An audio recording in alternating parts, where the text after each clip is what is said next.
Okay, wonderful.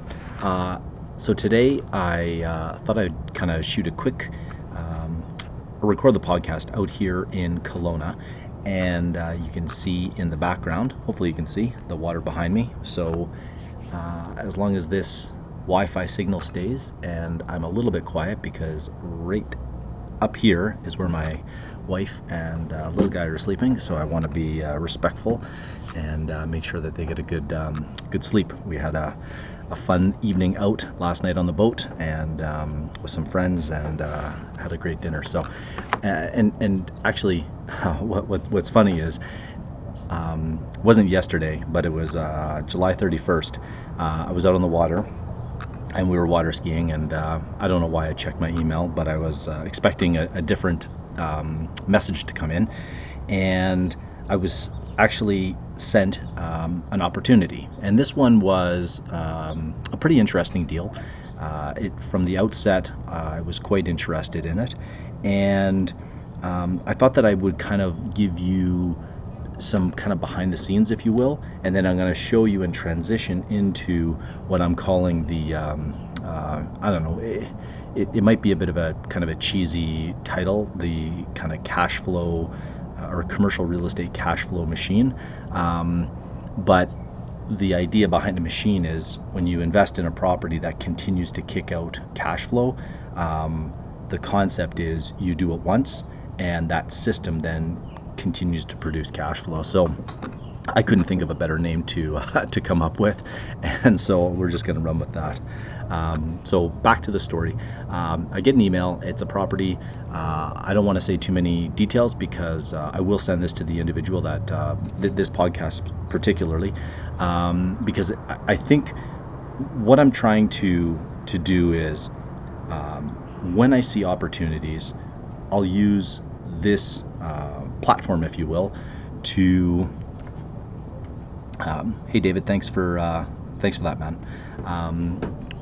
What I want to do is I want to kind of share the mindset and how I think about investing, and it's very difficult for me to do it in a one-on-one basis because right now I'm seeing anywhere from kind of 3 to 5 deals every day, and if that's the case, for me to go into the specifics on why a deal works or doesn't work, whether it's for obviously my clients, I have time to do that, but if you're just sending in opportunities to me, I appreciate it and I will definitely look at them, but the reality is I just don't have 45 minutes to go into why I like a deal and why I don't. But I will use this platform to talk high level and big picture on what deals I like and what deals don't make sense to me. So I went back and forth with this gentleman that sent me the opportunity, and after I looked at it, I just said, you know what, I appreciate it, but this isn't for me. It's the wrong location. So we had a couple of email correspondence, and he asked the question, well, what type of returns do you look for? And so I kind of gave him some high-level numbers, right? Well, if it's existing, 12% cash on cash. If it's a development, I'm looking for 50% return on investment. And I mean, I knew that wasn't going to be enough information, but the truth is really the wrong question that he was asking, which is what type of returns do you look for? Because the reality is, and I've done this myself, where I've been in meetings with investors and asked that question. And I realized that when you're talking to wealthy or very sophisticated investors, they have different parameters.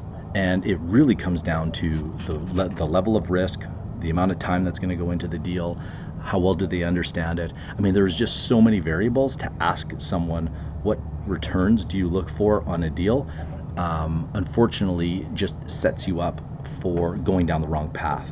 And so what I thought I would do is talk more about how to kind of position your deal so that when you go in and present it, you can say, here's the deal, here's the returns, here's why I like it, and here's why I think you would like it. And I think that is a far better approach than just leaving it open and for an investor, because let's face it, just because the deal doesn't work for me doesn't mean that he can't go and sell it to someone else. And the truth is, there's many deals that investors pass on. I mean, I just had this conversation with my brother-in-law.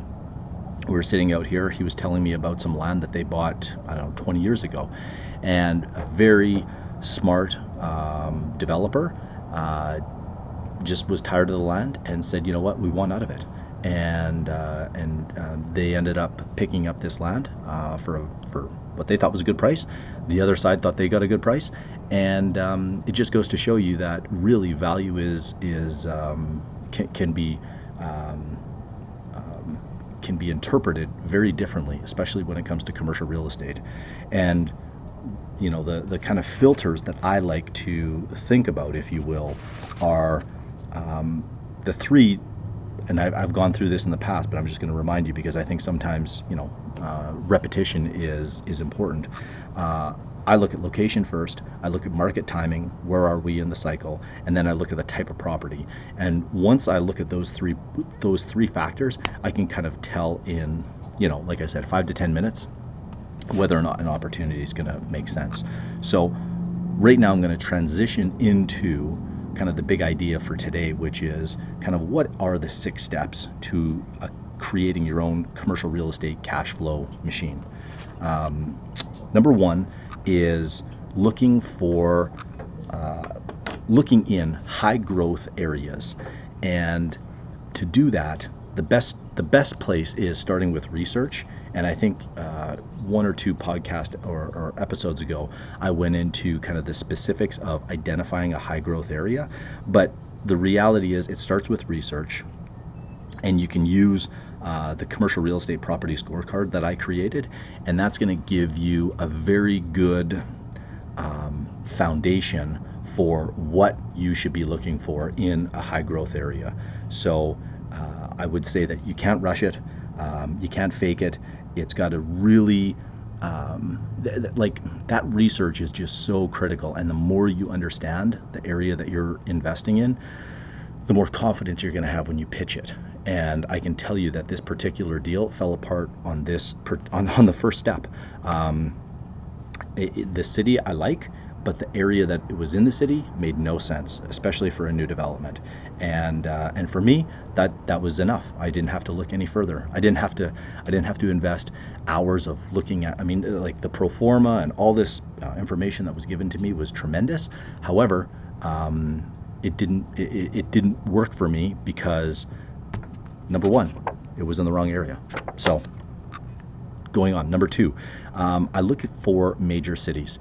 I see a lot of, I hate using the word gurus, but I see quite a few investors out there that will go into secondary and tertiary markets, like very small markets. And of course you can find good cash flowing deals in those markets. The challenge with that for me is the liquidity. The liquidity in commercial real estate is small to begin with, but when you're going into a smaller center, typically it's not diverse enough in terms of its economic base, so the type of jobs that are there. And number 2, there's usually 1 or 2 buyers. And so if you get squeezed, or let's say your debt is coming up and the market cycle has changed, when you go into those secondary or tertiary markets, you just have to be really aware that the debt that you're going to get in those markets can be constrained quite a bit. So that is just something to kind of be mindful of. I will preface it by saying sometimes you've got a major city and then you've got satellite cities around it, or satellite kind of communities. I don't mind that so much because obviously you're drawing from that kind of hub, if you will. But if you're going 3 hours away from a major center, then that is definitely a consideration. And I always want to preface, these are just my investing philosophies. This doesn't mean that that it's wrong to do it another way. It's just be kind of aware that these are the type of risks. And so if you're going to go into these small markets, then I would really be looking for much higher returns because the risk is higher. So just kind of something to consider. Number 3, I touched on this already. That is a diverse economic drivers. And really that is how diverse, or how many kind of different jobs or industries are in the city that you're investing in. I think it's fair to say that in a city like Edmonton or Calgary, we're very reliant on oil and gas. When you get into cities like Dallas, LA, New York, Seattle, you start to see a very diverse economic base. And so when one industry gets pressure on it, maybe like in Dallas, the financial industry, well, there's so many other jobs that are there that are not reliant on finance, that it's not like Dallas gets hammered hard. Where in Calgary, for example, when oil went from whatever it was called 110 a barrel down to 28 or $30 a barrel, you saw vacancy in downtown office go from 2 or 3% to 30%, and that's just something to be mindful of, and obviously it will dictate how much risk is in your deal and how long out. Like if you're doing a development, that could be a 3 to 5 year play in some cases. In some cases you can kind of tighten those time frames up, but it's important to know that.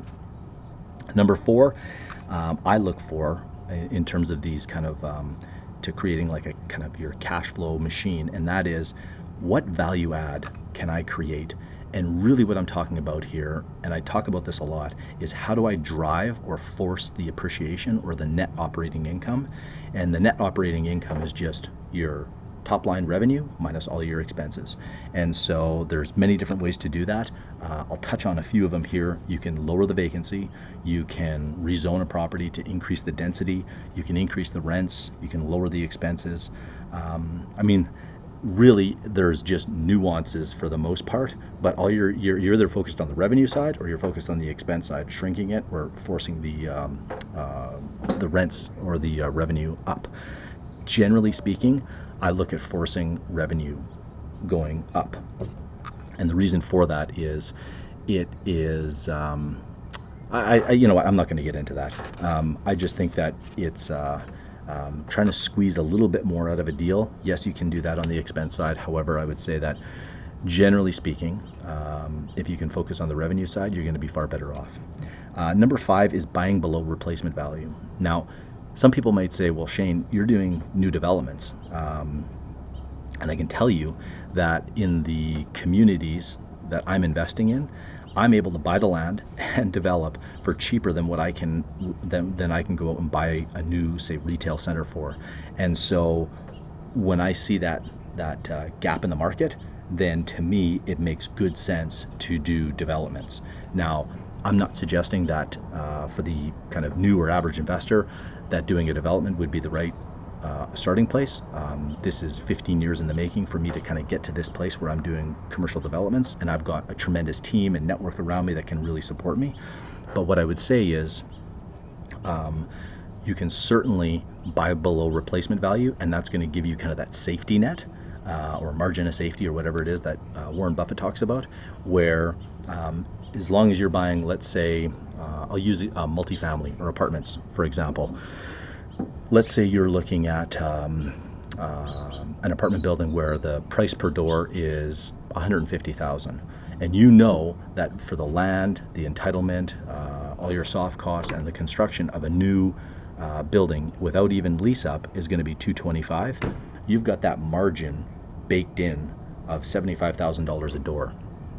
Now, the important thing to remember, though, is that you're comparing apples to apples. And what I'm seeing on multifamily specifically is that there are situations where you're seeing developers that are getting very good at creating much smaller unit sizes, but they're far more functional and they're quite sexy inside, right? In terms of they look amazing, and so you want to make sure that these new developers are not able to kind of shrink the size up, where let's say a 1-bedroom at 550 square feet is competing with a 1980s 750 square foot unit,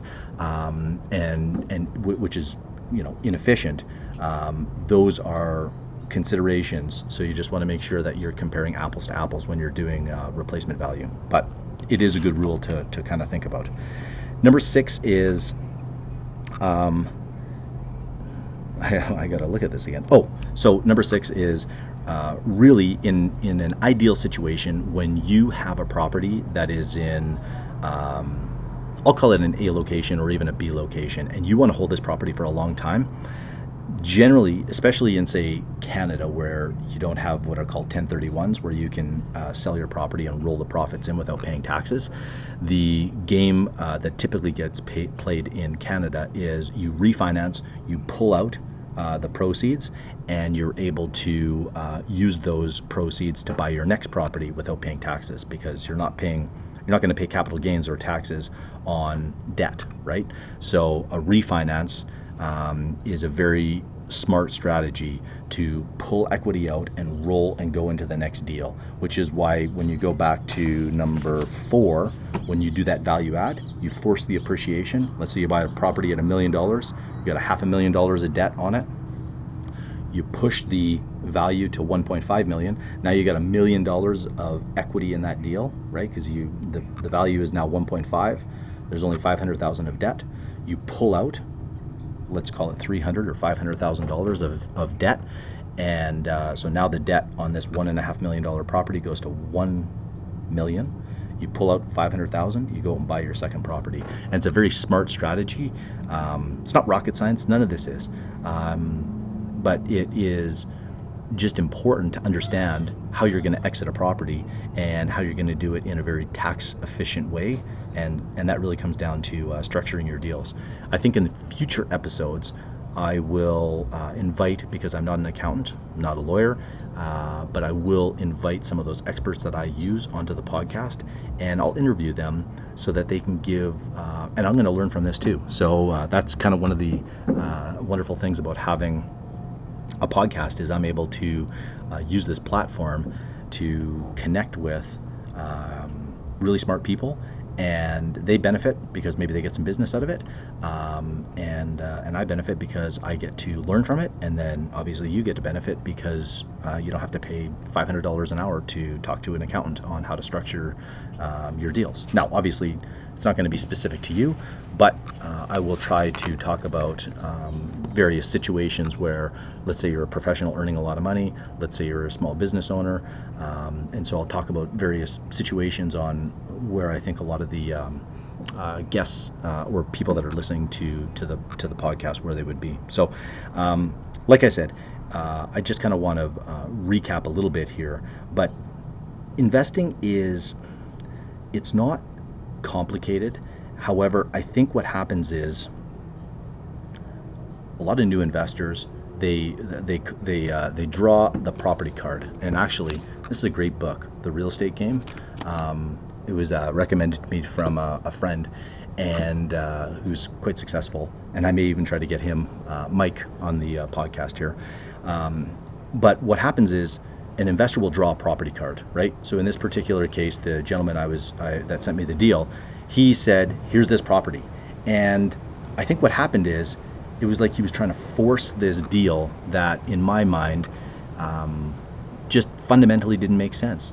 And I think instead of trying to push a bad deal, step back and realize that there are so many opportunities out there when you really start to understand it, that you don't need to invest months and like I said, I'm not trying to crap all over this guy's deal. It just didn't work for me. But I think that if you start to step back and analyze it practically, you realize that, that there's a significant amount of risk, and with that risk, then you really need high margins, high returns on investment if you're going to try to push a deal like that through. So for me, I'm able to kind of run a deal through my principles and processes very quickly, and like in 5 minutes, it's a yes or a no, and that's it.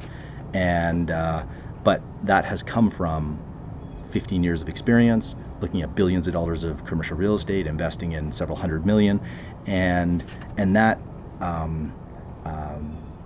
that experience, if you will, is what I'm trying to share here on the podcast. But I just want to kind of reiterate that if you send a deal, and I love seeing them, I will give you an answer very quickly as to whether or not the deal makes sense.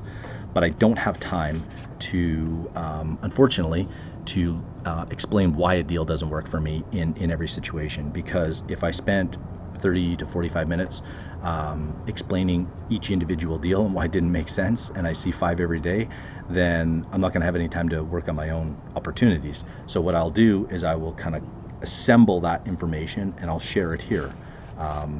And if it makes sense and you're committed and very interested in working with me, and this isn't a pitch because right now my one-on-one is full, but you can set up a time to have a conversation with me, and we can discuss whether or not it would make sense for me to consult and mentor you on investing in commercial real estate. But that's all I want to say about that. So okay, I want to just give you the one mindset thing, which I think is important, and that is I am constantly learning on how to improve my investing.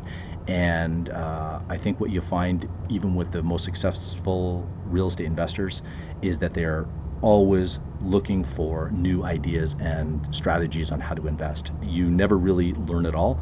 And so, I mean, right now I'm on my vacation, and I brought, these are just 3 books right here that I brought with me. I guess if you can't see them, I got Joe Fairless, The Best Apartment Syndicator. I've got The Real Estate Game, and this other one is by Michael Yardney, and he's a guy out of Australia.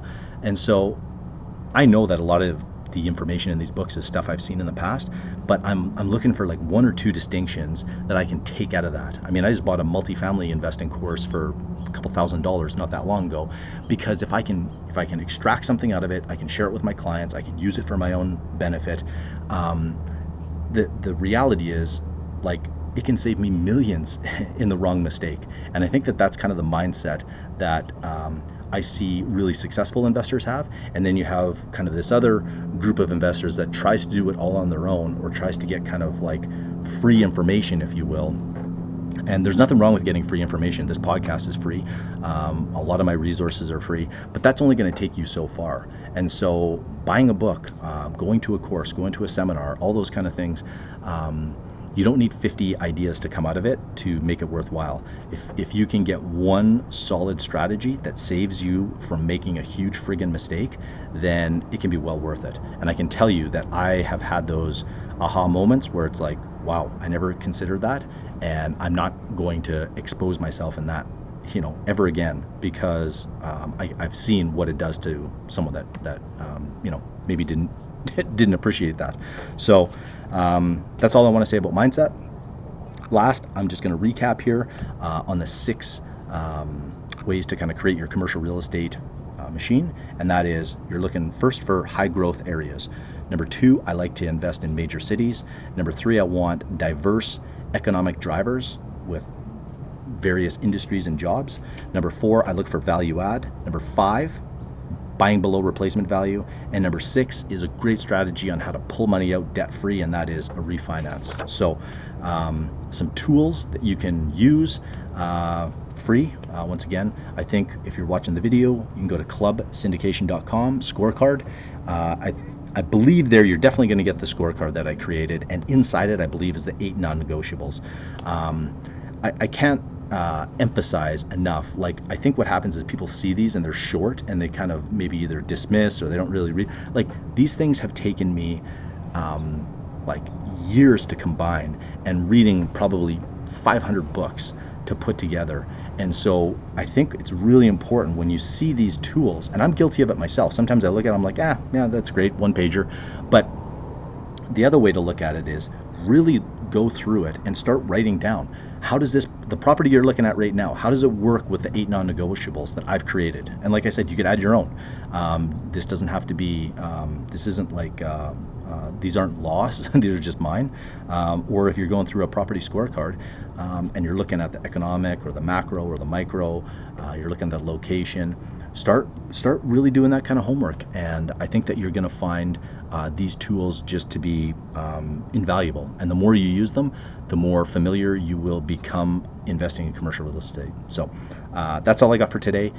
If you enjoy the show and you got something out of it, I would very much appreciate a review, 5-star on iTunes or Stitcher. And if you have questions and comments and whatnot, by all means, and if you or deals, send them to me. Right now, I have the bandwidth to review them. Maybe at some point I will get overwhelmed with deal flow, but right now that's a good problem to have, and I'm happy to kind of continue to look at it. I just want to set proper expectations that if I look at a deal and it doesn't make sense, I will tell you that, but I'm not going to have the ability to kind of pick it apart and explain in great detail why I don't like a deal. And sometimes I just might not like a deal. I mean that you know, or I might be full up right now on opportunities. So don't take that as criticism. The truth is, investing in commercial real estate, you need tough skin. And so just because I don't like it doesn't mean you might not find 50 other guys that love it. So and then you can come back and tell me how stupid I was that I missed it. So, and I'm okay with that. Okay, that's it for today. We'll see you next week. Bye for now.